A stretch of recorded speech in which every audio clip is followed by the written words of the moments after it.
বিএনপির ডজন খানিক নেতার সাথে আমাদের দেখা হতো। 2024-এর জানুয়ারিতে যখন নির্বাচন হয়ে গেল, এই বিএনপির নেতারাও তারা হতাশায় মুষড়ে পড়েছিল। তারাও সকলেই মন্তব্য করত 2040 সালের আগে শেখ হাসিনা বেঁচে থাকতে আর কোনোদিন বাংলাদেশের ক্ষমতার পরিবর্তন হবে এই স্বপ্ন বিএনপি দেখত না। ভারতীয় আধিপত্যবাদের বিরুদ্ধে কথা বলতে গিয়ে 1,500-এর বেশি আলেম ওলামাদেরকে বিগত ফ্যাসিবাদী সরকার গ্রেফতার করেছিল।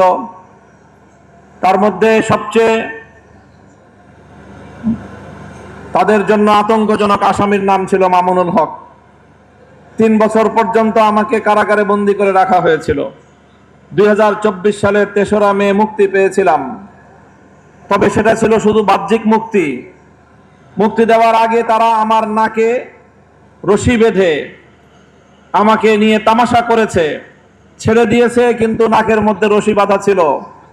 শুধু একটা দিন একটা মামলায় হাজিরা দিতে যেতে পারিনি। আবেদন করেছিলাম যেন জামিন বহাল রাখা হয়, সঙ্গে সঙ্গে জামিন ক্যান্সেল করে দিয়ে গ্রেফতারি পরোয়ানা জারি করা হয়েছিল। বুঝতেই পারেন কি ভয়াবহ দুঃসহ পরিস্থিতিতে আমরা তখন ছিলাম। কারাগারে এবং কোর্টের গারদগুলোতে বিএনপির ডজন খানিক নেতার সাথে আমাদের দেখা হতো। 2024-এর জানুয়ারিতে যখন নির্বাচন হয়ে গেল, এই বিএনপির নেতারাও তারা হতাশায় মুষড়ে পড়েছিল। তারাও সকলেই মন্তব্য করত 2040 সালের আগে শেখ হাসিনা বেঁচে থাকতে আর কোনোদিন বাংলাদেশের ক্ষমতার পরিবর্তন হবে এই স্বপ্ন বিএনপি দেখত না। কিন্তু আজ 2024-এর জুলাই বিপ্লবের আমাদের বীর শহীদানরা রক্ত দিয়ে যে মুক্তি এনেছে, যেই স্বাধীনতা এনেছে, 5ই আগস্ট হঠাৎ করে বিএনপি সেই শহীদানদের প্রতি, স্কুল কলেজের কোমলমতি আমাদের বীর শহীদ সন্তানদের প্রতি শ্রদ্ধা জানানোর পর দিন থেকে জুলাই বিপ্লবের কৃতিত্বকে, জুলাই শহীদদের কৃতিত্বকে খাটো করে দেখবার পায় তারা শুরু করেছে।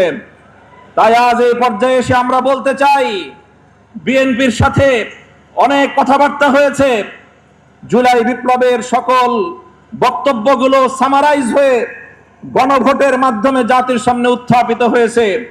70% ভোটার গণভোটের পক্ষে রায় দিয়েছে। বিএনপি সেই রায় নিয়ে টালবাহানা করছে। আমি বলেছি, বিএনপি এখন যেই রাজনীতি করছে সেটা তাদের দুটি মৌলিক নীতির উপর প্রতিষ্ঠিত। একটি হলো সুবিধাবাদের রাজনীতি, আর একটি হলো দ্বিচারিতার রাজনীতি। নির্বাচনের আগ থেকে তারা শুরু করেছে তলে তলে গণভোটে নায়ের পক্ষে ক্যাম্পেইন করেছে। 300 আসনে 300 এমপি প্রার্থী এবং গোটা বিএনপির তাদের সকল অঙ্গ সংগঠন সহ গোটা জনশক্তি তলে তলে নায়ের পক্ষে ক্যাম্পেইন করে যখন দেখেছে যে হায়ের পক্ষে গণজোয়ার, আমসালা দুটো যাওয়ার ভয়ে শেষ পর্যন্ত বিএনপির চেয়ারম্যান সাহেব বাধ্য হয়ে গণভোটে হায়ের পক্ষে বলেছেন, হায়ের পক্ষে ক্যাম্পেইন করেছেন। কিন্তু যখনই তারা বৈতরণী পার হয়ে গিয়েছেন, সঙ্গে সঙ্গে সেই জাতির সঙ্গে কৃত অঙ্গীকার বিএনপি চেয়ারপারসন ভুলে গিয়েছেন। আমরা বলতে চাই, এই মুনাফিকি করে, দ্বিচারিতা করে একবার গান পার হতে পেরেছেন, ভবিষ্যতে আপনারা জাতির কাঠ গড়ায় আসামি হিসেবে চিহ্নিত হয়ে যাবেন। সুবিধাবাদের রাজনীতি বাদ দেন, গণভোটের রায় কার্যকর করুন। সংবিধান সংশোধনের ওই সকল বুঝ বাংলার মানুষ আর বুঝতে চায় না। 17টি সংবিধানের সংশোধন বাংলাদেশে হয়েছে, কিন্তু এই সংশোধনীগুলো টেকসই হয় না। এবারের মানুষের ম্যান্ডেট ছিল সংবিধান সংস্কার পরিষদ গঠনের মাধ্যমে, সংসদকে গাঠনিক ক্ষমতার মাধ্যমে সংবিধানের আমূল সংস্কার মানুষ দেখতে চেয়েছে। আপনারা যেই কথা বলছেন জুলাই সনদ অক্ষরে অক্ষরে বাস্তবায়ন করবেন, এটা মূলত জনগণের সঙ্গে নতুন করে আরেকটি প্রতারণা এবং ভাওতাবাজি।